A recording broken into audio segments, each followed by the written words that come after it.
Hello and welcome to the 5 minutes to pass your exam for taxation. The expectation at this stage is application and analysis. These requirements are the way you need to communicate and apply your knowledge in the exam. They are a list of verbs that you need to ensure you apply the appropriate response to in your exam question.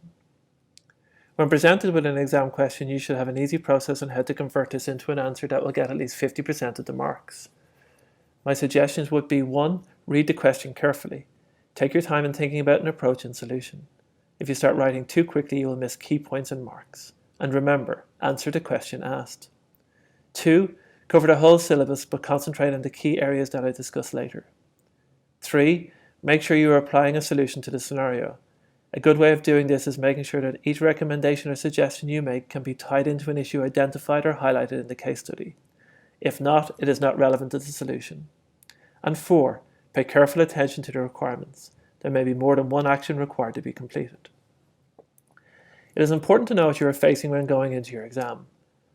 This is a 3-hour 10-minute exam with the first 10 minutes allocated to reading the CBE instructions. All questions are compulsory, so planning and time management are vital throughout the exam. Section A is worth 30 marks and has 15 objective test questions. Section B is also worth 30 marks and has 15 objective test case questions. You will be provided with 3 cases and 5 questions will be asked on each. Both Section A and B can come from anywhere on the syllabus. Section C comprises 1 question worth 10 marks and 2 questions worth 15 marks each. These questions are constructive response questions requiring the use of a spreadsheet or text editor. Not only is question practice important, but practicing using formats is also key. These can be practiced on the LearnSignal platform.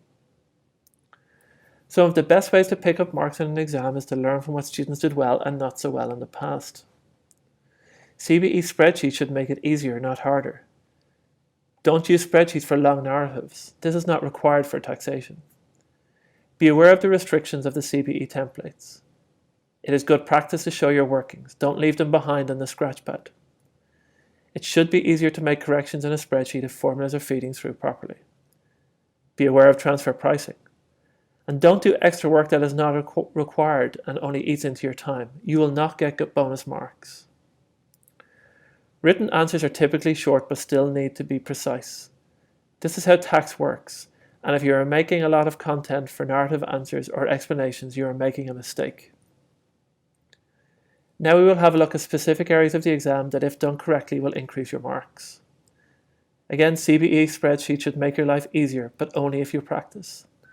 You need to be familiar with the functions available, and that includes making a good practice to show working in cells.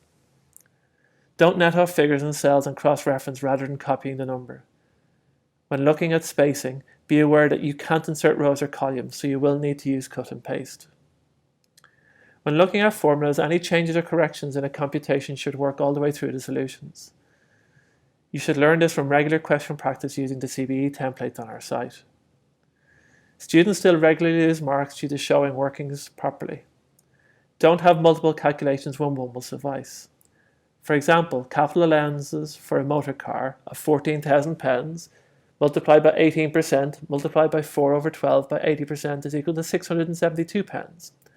It is easy to include this as part of a wider computation, but it's also easier to make this one calculation.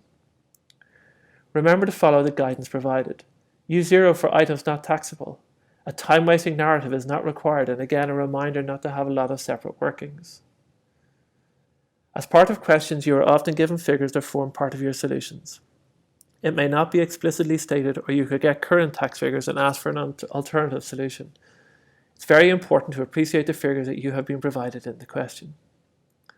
An example of given figures relates to the profits on Peter's company and information on salary and dividends. Calculating the corporation tax is simply the balancing figure of the 3 numbers provided in the question. Be aware of the questions that contain more than one tax. Students regularly struggle with these questions, but look for the clear guidance on which the taxes need to be considered and which figures related to which taxes. Again, practicing questions will help you identify these situations. As an example, look at the extraction of profits from a company. When considering directors' remuneration, it reduces the company profits, taxes directors' income, and will also give rise to Class 1 national insurance contributions. Dividends are only taxed as a director's income. No national insurance if profits only drawn as dividends. And the company's profits are only subject to corporation tax. No corporation tax if all of the company's profits are paid out as directors' remuneration and national insurance. So there is taxation in 5 minutes. Apply this advice throughout your study and use for each question during exam bootcamp, and you will give yourself a great chance of passing. Pass rates are generally around 40 to 50%, so a lot of students still get disappointed with results. Follow this guide and you should be able to leave taxation in the past. Best of luck.